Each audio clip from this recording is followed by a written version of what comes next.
ఎలాంటి వాళ్ళలో PCOD problems ఎక్కువగా వస్తుంటాయమ్మా?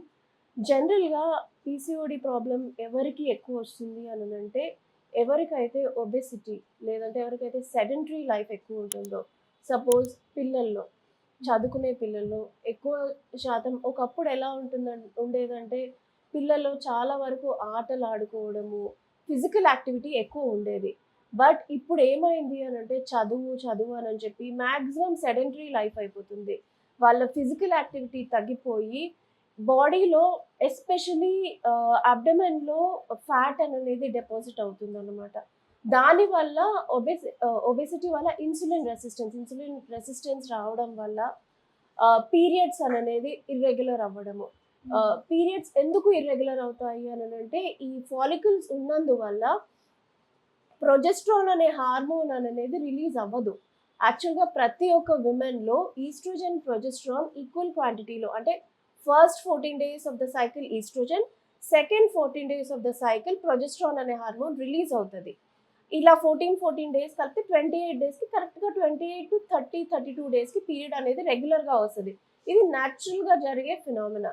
బట్ పీసీఓడీలో ఏమవుతుంది అంటే ఈ ప్రొజెస్ట్రాన్ అనే హార్మోన్ అనేది రిలీజ్ అవ్వదు.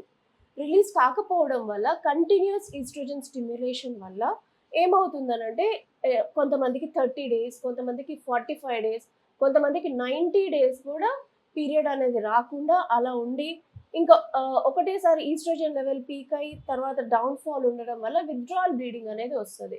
విత్ 90 డేస్ తర్వాత విత్‌డ్రాయల్ బ్లీడింగ్ వచ్చినందువల్ల విపరీతమైన బ్లీడింగ్ అవ్వడము 2-3 మంత్స్‌కి వచ్చినప్పుడు this is the main reason for PCOS అన్నమాట. Okay. So, sedentary life and obesity these are all ఏంటి these are all positive factors అని అంటాము. ఇది ఎలా అంటే ఇదొక సైకిల్ లాగా అన్నమాట. ఒబెసిటీ వల్ల పీసీఓడీ రావడము, పీసీఓడి వల్ల ఒబెసిటీ రావడం ఇదొక సైకిల్ లాగా. ఈ సైకిల్‌ని బ్రేక్ చేస్తేనే పీరియడ్స్ అనేది జనరల్‌గా రెగ్యులర్‌గా అయ్యే ఛాన్సెస్ ఉంటాయి. ప్రొజెస్ట్రాన్ హార్మోన్ రిలీజ్ అవుతుంది. And long term effects like infertility గానీ, ఎండోమెట్రియల్ హైపర్‌ప్లేసియా అని అంటాము. పీసీఓడీ వాళ్ళకి జనరల్‌గా 35 ఇయర్స్ వాళ్ళకి ఆహ్, ఎండోమెట్రియం అనేది థిక్ అయిపోతది. థిక్ అయినందువల్ల విపరీతమైన బ్లీడింగ్ రావడము, ఆగకుండా రావడం ఇవన్నీ వచ్చే ఛాన్సెస్ ఉంటాయి.